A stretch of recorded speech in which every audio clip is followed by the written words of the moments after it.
Entamamos todos los días afitando los pies na tierra, amarrando el calzau y poniéndonos en marcha.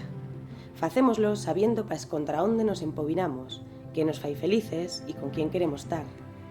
A cal día tomamos muchas decisiones, reblagamos permuries y llibramos pilancos, aunque a vegaes zapiquemos. Y entós llevantámonos, sacudimos la ropa y seguimos, a la gueta dun camín mellor. Rumbu ye lo que fai falta, porque non todos os caminos cuiden e respeten la dignidad del pueblo.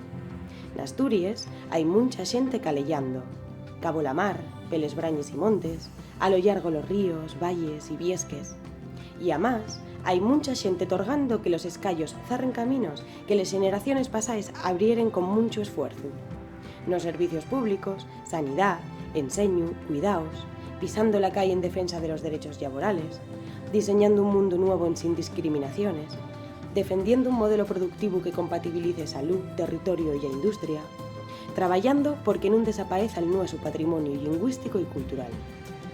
Imagina que todas esas enerxías calellaran en el mesmo sen, ensanchando el camín, apurriendo ideas y soluciones.